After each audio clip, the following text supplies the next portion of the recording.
Sebelum video dimulai, jangan lupa subscribe dan tekan tombol loncengnya.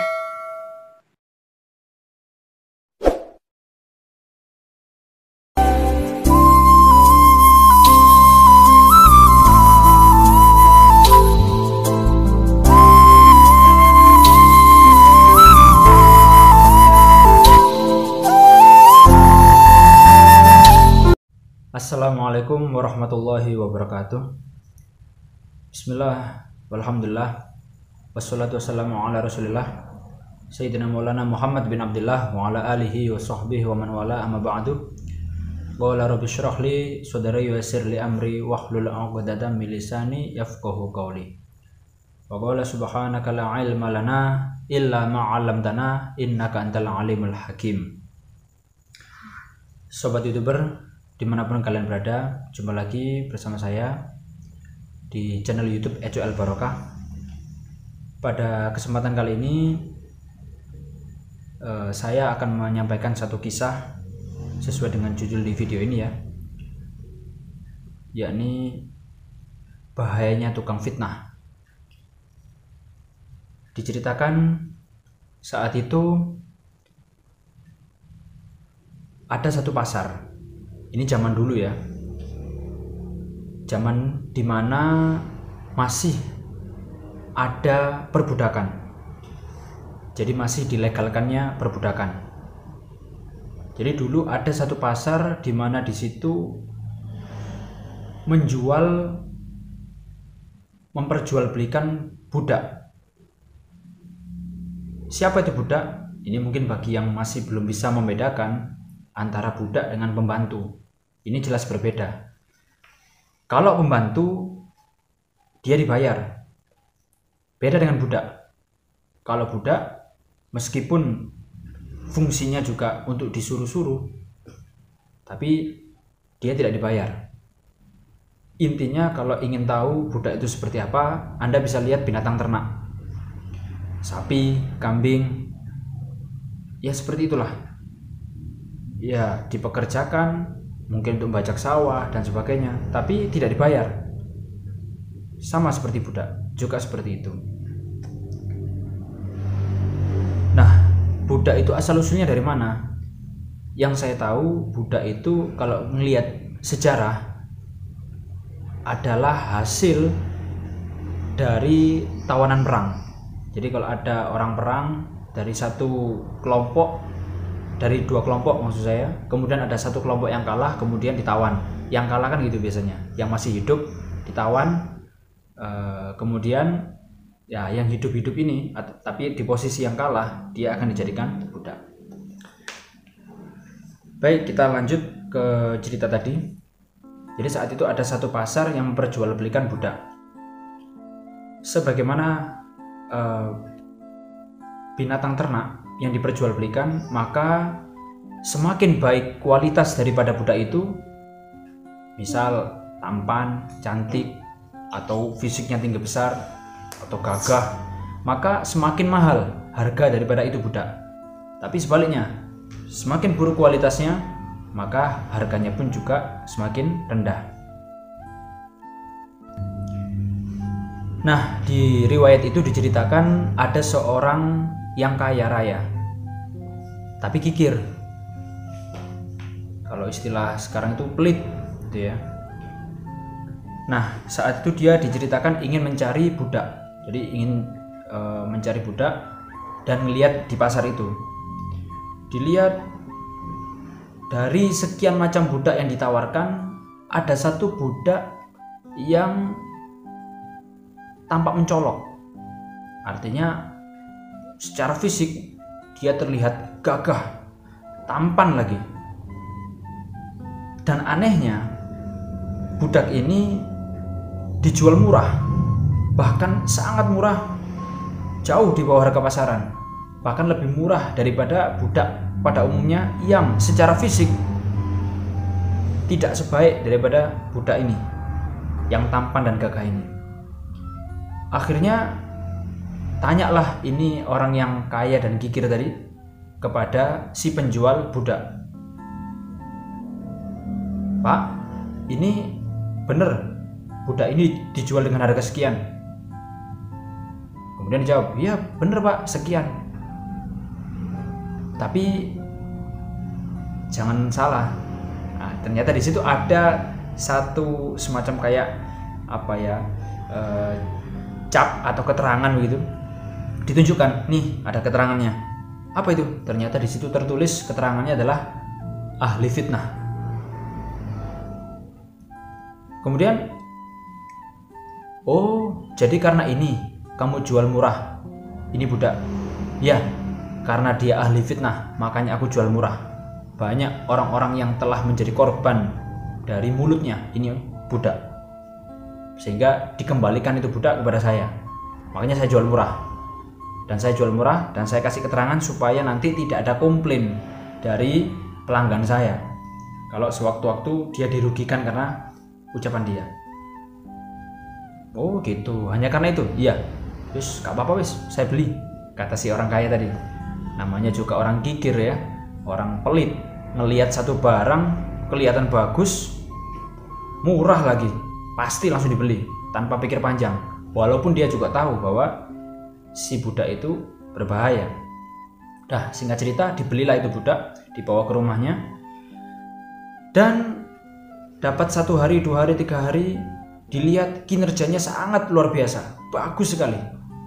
Itu budak rajin, bersih-bersih, bangunnya juga di awal waktu, ya. Kalau mungkin sekarang itu bangun subuh, udah bersih-bersih dan sebagainya.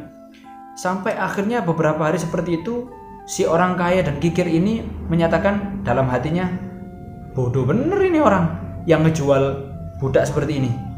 Udah budaknya tampan, ya, kemudian badannya bagus, kekar, dijual murah lagi, ya, kerjanya juga bagus, ya. Wah, ini rezeki saya ini, kata si orang yang kaya tadi dan juga kikir. Nah, akhirnya seiring berjalannya waktu, mulailah ini budak menjalankan aksinya. Satu ketika si majikannya yang laki-laki tadi atau si orang kaya yang kikir tadi bekerja, otomatis di situ ada istrinya. Nah, istrinya ini didekati oleh si budak yang tampan tadi. Bu, kata si budak tadi, ibu tahu nggak apa? Saya itu ngelihat bapak main serong, seneng sama perempuan lain. Cantik bu, memang bu, lebih muda dari ibu, dan bapak mulai tergoda bu. Mendengar itu, ibunya ini, si istrinya tadi menyatakan, ah, kata siapa? Jangan ngawur kamu ya. Bertahun-tahun, berpuluh-puluh tahun saya menikah nggak pernah bapak main serong seperti itu. Jangan bohong ya kamu ya. Duh bu, saya nggak mungkin bohong sama ibu. Saya ngomong gini karena saya kasihan sama ibu. Saya nggak tega ibu dikhianati seperti itu. Saya nggak terima. Udah gini aja bu, kalau ibu nggak percaya juga nggak apa-apa. Tapi saya cuma ingin ngasih saran sama ibu. Saran apa? Ya diturut silahkan, enggak juga nggak apa-apa. Iya apa? Ibu mau nggak supaya bapak tidak sampai tergoda sama wanita lain? Saya punya caranya bu. Oh punya? Iya. Apa itu caranya? Gini, nanti malam ya, pas nanti bapak tidur, tolong rambutnya diambil bu, 3 helai aja, pakai gunting ya, biar enggak kalau ibu cabut langsung nanti bapak terasa akhirnya bangun. Udah pakai gunting aja, diambil 3 helai, nanti kasihkan ke saya. Nanti kalau sudah saya terima, saya kasihkan ke kenalan saya. Saya punya semacam kayak orang pinter yang dia bisa ngasih doa-doa atau jampi-jampi hanya dengan rambut orang yang ingin didoai, supaya nanti suami ibu menjadi orang yang setia, tidak main serong lagi. Oh gitu? Iya, ada bu. Gimana? Mau ndak? Oh gitu, ya wis, tidak apa-apa. Nanti saya coba ya. Iya nanti malam. Dah, Akhirnya setelah itu gak lama kemudian datang suaminya, si yang orang kaya tadi. Kemudian dipanggil, didekati sama ini si budak tadi. Pak, ada apa? Saya ada perlu sama bapak. Penting pak. Apa? Gini pak, tadi ketika bapak pergi kerja, ya mohon maaf pak ya, selama ini ya kelakuan ibu ternyata nggak sesuai dengan penilaian bapak. Loh, memang ibu ngapain? Bapak tahu nggak, selama ini ketika bapak kerja, ibu itu main cairong. Ada laki-laki yang masuk ke rumah. Maaf pak, saya baru berani ngomong sekarang, karena kemarin saya masih belum berani. Saya orang baru pak di sini pak, jadi saya memberanikan diri nih pak, karena saya nggak tega melihat bapak yang udah kerja keras, banting tulang di luar, ternyata dikhianati sama ibu. Dan bahkan pak, ini orang, si laki-laki simpanan ibu ini udah berencana untuk menyingkirkan bapak dari rumah ini. Maksudnya, saya dengar dari percakapan ibu dan simpanannya tadi, nanti malam bapak mau dibunuh. Loh, bener? Iya pak. Wah, jangan ngawur kamu. Kalau bapak nggak percaya, silakan nanti dilihat. Bapak nanti tidur, tapi jangan tidur beneran, pura-pura aja tidur. Lihat nanti apa yang dilakukan sama ibu di kamar nanti. Oh gitu. Ya wis, makasih ya. Ya pak. Wis, terima kasih. Udah termakan ini. Baik yang istrinya maupun yang suaminya udah sama-sama termakan oleh fitnah yang dilakukan oleh si budak tadi. Singkat cerita, malam pun tiba. Istri ternyata tidur duluan, tapi dia pura-pura tidur sambil menunggu suaminya tidur. Pas suaminya sudah tidur, suaminya pun juga mewanti-wanti ya, berjaga-jaga. Dia juga tidak mau tidur duluan, jadi dia pura-pura tidur sambil berjaga-jaga. Jadi dia pura-pura tidur, tapi dia posisi masih sadar dan melihat bagaimana reaksi daripada istrinya, apa yang dilakukan oleh istrinya. Istrinya pun sudah menyiapkan gunting, ya, udah mau dipotong 3 helai rambut daripada suaminya. Akhirnya begitu si suami dirasa sudah tidur oleh istrinya, mulailah si istri bangun dan kemudian mendekati itu suami, dan posisi gunting mau didekatkan kepada kepala si suami tadi. Nah, suami ngelihat dari kaca, karena kebetulan di situ ada kaca, ngelihat langsung noleh. Waduh, bener ternyata kamu mau bunuh saya ya, kurang ajar. Akhirnya direbut itu gunting, kemudian ditusukkan kepada istrinya. Daripada saya yang mati, mending kamu yang mati. Akhirnya ditusukkan itu kepada istrinya, dan akhirnya istrinya pun meninggal.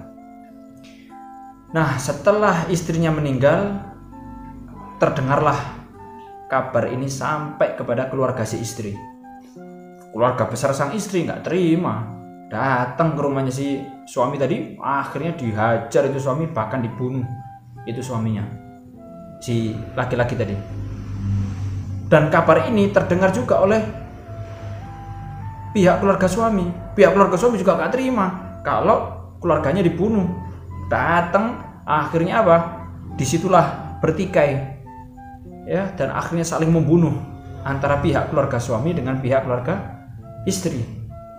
Ya Allah, betapa bahayanya itu fitnah.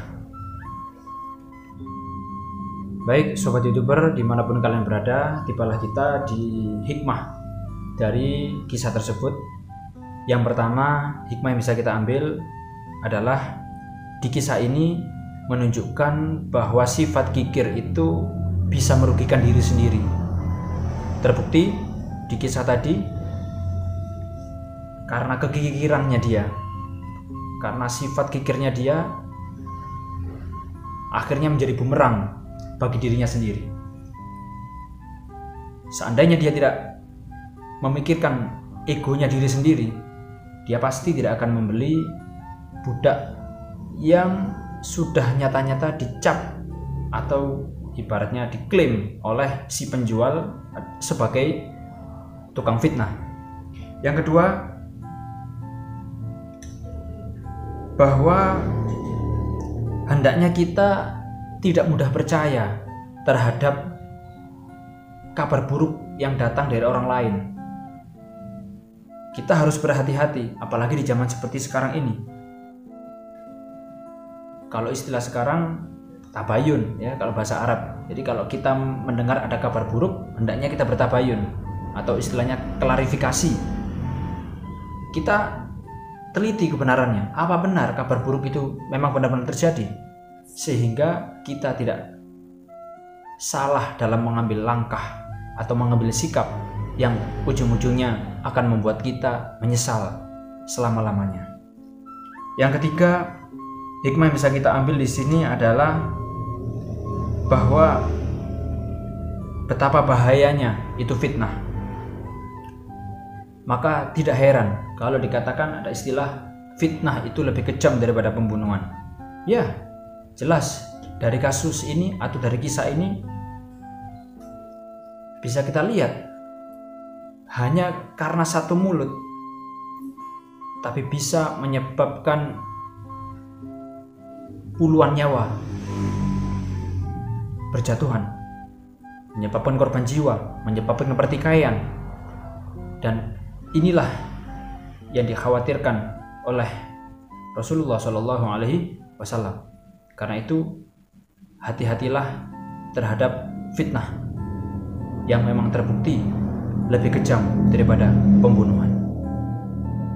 Alhamdulillah sobat YouTuber dimanapun kalian berada, itulah tadi sekelumit kisah inspiratif yang bisa saya sampaikan pada kesempatan hari ini.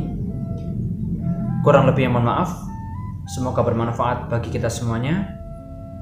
Dan sampai jumpa pada video-video saya selanjutnya. Akhirul kalam, subhanakallahumma bihamdika, asyhadu an la ilaha illa anta, astaghfiruka wa atubu ilaik. Terima kasih. Wassalamualaikum warahmatullahi wabarakatuh.